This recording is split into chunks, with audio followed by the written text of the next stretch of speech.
గౌరవనీయులైన రేవంత్ రెడ్డి సార్కి నా నమస్కారాలు, మీడియా మిత్రులకి నా నమస్కారాలు.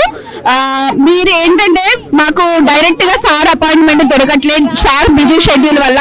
మీ మీడియా మిత్రుల ద్వారా మా సమస్యను, మా మహిళల స్టాఫ్ నర్సుల సమస్యను మీరు సార్కి చేరవేరుస్తున్నారని నేను కోరుకుంటున్నాను. ఇది 57/2000 నోటిఫికేషన్ టీఎస్పీఎస్సీ. మీకు కూడా తెలుసు టీఎస్పీఎస్సీ గత ప్రభుత్వంలో, కేసీఆర్ ప్రభుత్వంలో ఎన్ని అవకతవకలు చేసిందో మీకు కూడా తెలుసు.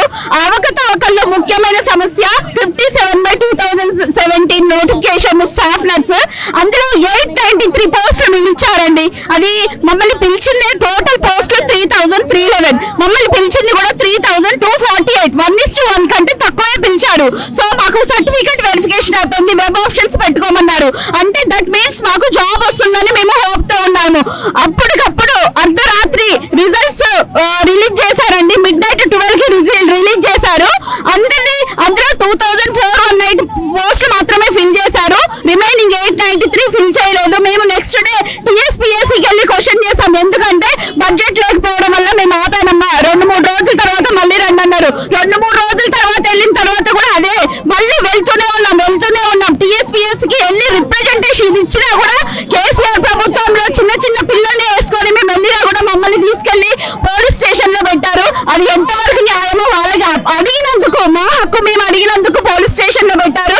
కానీ మొన్న మీరు కూడా చూసుంటారు, ఎల్బీ స్టేడియం లో మన సార్ రేవంత్ సార్ 7000 మందికి తన చేతుల మీదుగా పత్రాలు ఇచ్చారు, అపాయింట్మెంట్ ఆర్డర్స్ ఇచ్చారు. సార్ అన్నారు, ఏమన్నారు, కేసీఆర్ ఒకసారి చూడయ్యా, 7000 మంది స్టాఫ్ నర్స్ ఆడపిల్లల కళ్ళలో సంతోషం చూడు, ఆ కుటుంబాల సంతోషం చూడు అన్నారు. సార్ అలాగే ఆ 7000 మందికి మీరు ఒక భవిష్యత్తునిచ్చారు, వాళ్ళ కుటుంబాలను ఆదుకున్నారు. చాలా సంతోషం సార్.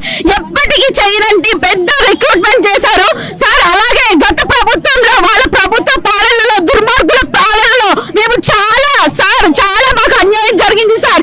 మా ప్రభుత్వంలో ఆ కేసీఆర్ ని మేము గద్దె దించి మిమ్మల్ని ఎంచుకున్నది, ఎందుకంటే మిమ్మల్ని గద్దెక్కించింది మా సార్ రేవంత్ సార్. సార్ వాళ్ళు ఫస్ట్ నుంచి కాంగ్రెసే సార్. ఆ గత ప్రభుత్వంలో 2 years ఉన్నా కూడా నేను కాంగ్రెస్ కే వేశాను సార్. సార్ మాది ఎప్పటి నుంచో కాంగ్రెస్. ఇక్కడున్న ప్రతి ఒక్కరు ఇప్పుడు ఏదో మేము మీ ప్రభుత్వం వచ్చిందని అలా చెప్పట్లేదు సార్. ఫస్ట్ నుంచి మాకు ఇందిరమ్మ రాజ్యం, సోనియమ్మ రాజ్యం, రేవంత్ అన్న రాజ్యం కావాలని మేము కోరుకున్నాం సార్. ప్లీజ్ ఇది మా రిక్వెస్ట్ సార్. ఎందుకంటే ఈ ఆడపిల్లల మీరు ఇప్పుడు గ్రూప్ 1 కూడా మళ్ళీ పోస్టులు యాడ్ చేసి కూడా మళ్ళీ ఇస్తున్నారు సార్. గ్రూప్ 4 రిజల్ట్స్ ఇచ్చారు. 2 లక్షల భర్తీకి, 2 లక్షల ఖాళీలు భర్తీ చేయాలని అనుకుంటున్నారు సార్. ఆ 2 లక్షల్లో మాది ఇసుక వేయడం అంతే సార్. ఈ 893లో 600 మంది ఉన్నాం సార్. అన్ని అయిపోయాయి, సర్టిఫికేట్ వెరిఫికేషన్ అయిపోయింది, వెబ్ ఆప్షన్స్ అయిపోయింది. న్యాయపరంగా కూడా మేము కోర్టులో కూడా ప్రయత్నిస్తున్నాం సార్. అటు నుంచి అయినా ఇటు నుంచి అయినా మాకు మీరు ఒక మా దయ చూపి, చిన్న పిల్లలు సార్ ఎక్కడెక్కడో ఖమ్మం, సూర్యాపేట, భద్రాచలం, నల్గొండ ఎక్కడెక్కడో దూరం నుండి వస్తున్నాం సార్. పోయినసారి ఆల్రెడీ పొయ్యి కూడా వచ్చాం సార్. ఇది కేవలం మా మనవి తప్ప ఇంకేం లేదు సార్. మా బాధను మేము ఇలా వ్యక్తపరుస్తున్నాం. 893 పోస్టులలో మాకు 600 మందికి అపాయింట్మెంట్ ఆర్డర్ మీ చేతుల మీద మాకు ఇవ్వాలని మేము అభ్యర్థన చేస్తున్నాం సార్. సార్ మాది గోషమేల్ డివిజన్ 65 అండి. మాకు 61,784 మెంబర్స్ కి డబుల్ బెడ్రూమ్ అలాట్మెంట్ చేసిరండి. కీస్ ఇచ్చిరు, పట్టాలు ఇచ్చిరు. ఓన్లీ 145 మెంబర్స్ కి మాత్రమే ఏం ఇయ్యలేరు, ఆపేసిరు మేడం. 61,784 మెంబర్స్ లకి వెళ్ళి ఓన్లీ 145 మెంబర్స్ కి మాకు మాత్రమే ఆపిరు. మాకు న్యాయం జరగాలనేసి మేము ఇక్కడికి వచ్చి పోరాడుతున్నామండి. అదే డబుల్ బెడ్రూమ్ ఎందుకు ఆపిరని అడిగితే అక్కడికి వెళ్తే ఇక్కడికి వెళ్ళంటారు, ఇక్కడికి వెళ్తే అక్కడ ఎంఆర్ఓ ఆఫీస్కి వెళ్తే కలెక్టర్ ఆఫీస్ వెళ్ళంటారు, కలెక్టర్ ఆఫీస్ వెళ్తే సీఎం ఆఫీస్ వెళ్ళంటారు. ఇట్లా తిప్పుతున్నారు కానీ మాకు ఎక్కడికి వెళ్ళినా కానీ సమాధానం సరిగా చెప్పట్లేరండి. అది మా ప్రాబ్లం. ఎమ్మెల్యే దగ్గరికి కూడా తీసుకెళ్ళాము. పైనుంచి మాకు ఎలాంటి ఆర్డర్స్ రాలేవు ఇంకా అనేసి అతను కూడా చెప్తున్నారు. మా ఎమ్మెల్యే రాజసింగ్ గారు ఒక 6 months అట్లా వెయిట్ చేయండి, మేము ఏమున్నా మేము అసెంబ్లీలో మాట్లాడేసి మీకు చెప్తాం అనేసి అన్నారు సార్. సార్కి కూడా ఇంకేం తెలియదంట, ఇంకా పైనుంచి ఆర్డర్స్ రాలేవంటున్నారు. ఎంతమంది ఉన్నారు, మీ పేర్లు వచ్చినాయి, మరి ఎందుకు ఆపినట్టు?